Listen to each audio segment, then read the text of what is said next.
60% of all sales were made after 5 or more closing attempts, but only 20% of salespeople got to 5 no's. Think about that. That's why I always say top producers hear the most no's. Top performers hear the most no's. They just won't be denied. They won't be denied because their purpose, their goals, what they're trying to achieve and accomplish is much bigger than getting a no here and there. Expect the no's, expect challenges. Living the life we imagine. I cut off all my distractions and started attacking. Whole team gotta have it. Loyalty is all I'm asking. Wear a diamond medallion. My whole squad run the Atlas. Look, I feel like I was chose to take care of the ones I'm close to.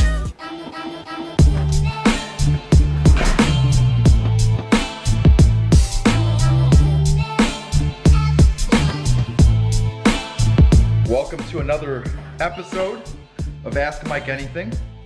Just headed to the office here on a Thursday.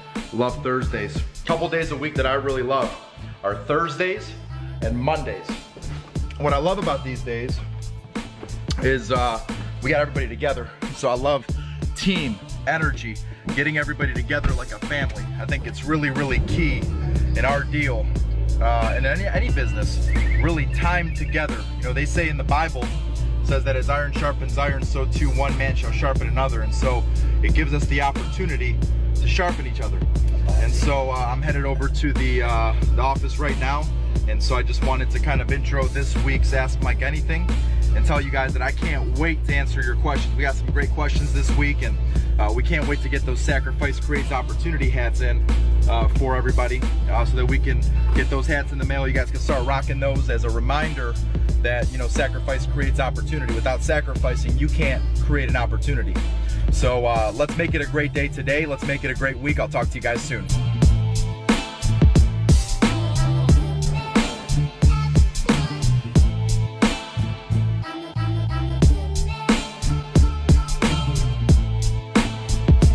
Big things are popping in Houston and Austin, and soon it's going to be all of Texas, and soon it's going to be wherever the heck we want to go as an organization. So let's do it big, let's think big, let's encourage big, let's do everything we do big. I don't even want to hear the word small. We got to remove that from our dictionary. That's a word that we shall no longer even talk about. Let's do everything we do big, and let's take the crumbs off the table too. Let's go.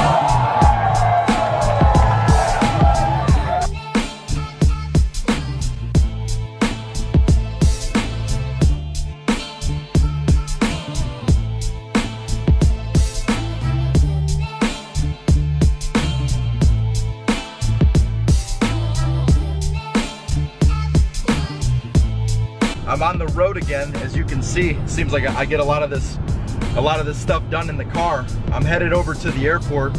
I'm going to New York City.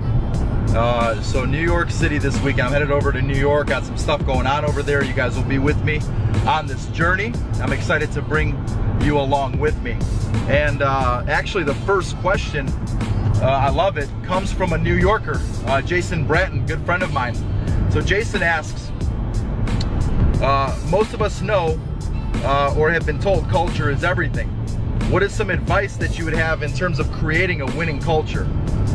And so Jason, that's a great question. You know, culture is so important in an organization. To me, culture is like environment. You know, if I'm a farmer and I plant seed, but the ground is not properly prepared and I'm not making sure that I'm getting enough water and sunlight and the nutrients in the soil, nothing can grow. I mean, even though I'm putting good things in, nothing is growing out of it.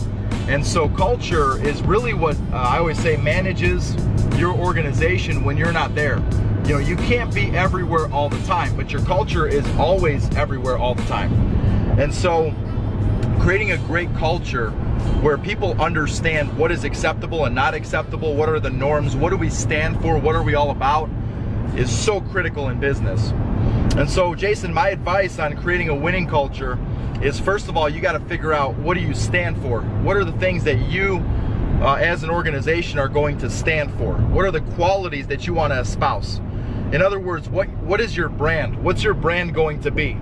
If somebody met an individual from your organization, how would they know that they were from your organization? What differentiates them? How do they talk, walk, act? How do they look at life? What's their attitude like? What's their work ethic like? And the more that you can get people aligned in those areas, the more of a uniform culture that you're gonna have. A lot about culture has to do with the things that you won't tolerate. You know, a great quote that I learned from Jim Surace on culture is, what you permit, you promote. What you permit, you promote. What a great, easy rule of constantly checking yourself and having a level of accountability with your team and saying, hey, I'm permitting this. Is this something that I want to promote? And if it's not something that you want to promote, then you've got to have a conversation with the individual or the group of individuals and say, hey, look, here's the culture that we're trying to build. Here's the vision that we have for our team. And you know, here's what we expect people to do. Here's what you're doing. And here's why it doesn't work. You know, what can we do to make some adjustments? And if people don't adjust to fit into the culture, guys, you can't have those people in your organization, because they will destroy your organization. They're gonna work against you with everything that you do as a leader. And what you want is, you want people to be in line with you. So I booked my flight from Cleveland to New York instead of Houston to New York. I'm pretty smart. So my flight that I thought was gonna be at 11 got changed to 3:35. And instead of getting into New York at 2, I'm getting into New York at 8:13. But more bad news, the flight's delayed over an hour. So now I'm getting into New York like at 9:30. And by the way, it cost me $1,400 with United Airlines to change my flight. I mean, let's just really think about this. I booked the flight from Cleveland to New York, and I live in Houston. So all my friends have great ideas on how to make the time pass. You know, everyone's like, oh, you know, let's go to the bar, go get drunk. Well, the last time I went to Austin, Texas and hung out with my friend Cody Terrell, I drank tequila from a bottle. My trainer doesn't let me drink anymore.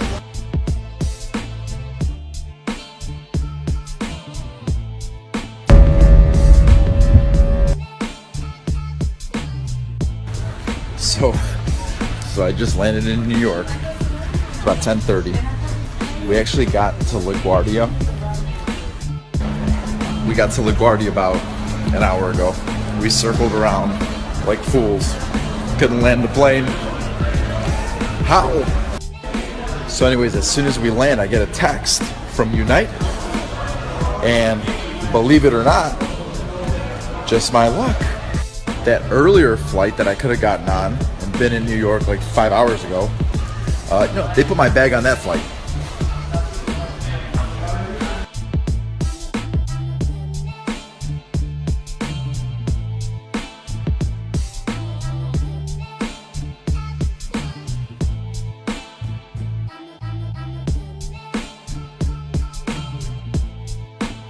I'm back from New York City, and it was an eventful trip.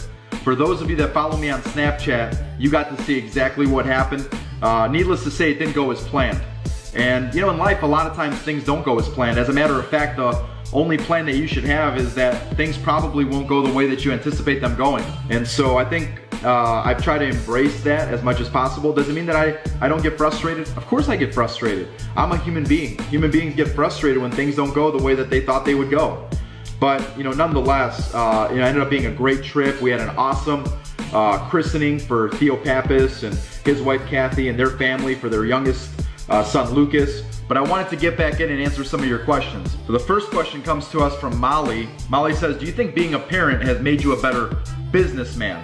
And this actually piggybacks on a question from last week from Eric Pratt, where Eric says, Mike, you're a top performer in your industry. Many people rely on your leadership. Yet that hasn't stopped you from being a good father. What behaviors or personal processes do you feel allow you to perform at a high level in both areas? And so I'm gonna kind of answer both questions, so we'll make sure both of you get a hat, get a Sacrifice Creates Opportunity hat. So to answer the question, you know, when my daughter was born in 2010, I came to the realization that I was responsible for a human being that 100% relied upon me to take care of her. I mean, not just me, but you know, her mother and our families and everything like that. They say it takes a village to raise a child, and that's absolutely true. But what I realized in having a child was that this child was completely helpless without me. The idea is that I'm going to take care of Abigail as an infant over the years as she grows bigger, and as she gets a little bit older, she'll be able to be more and more and more independent. Building a business is the exact same thing when it comes to developing people.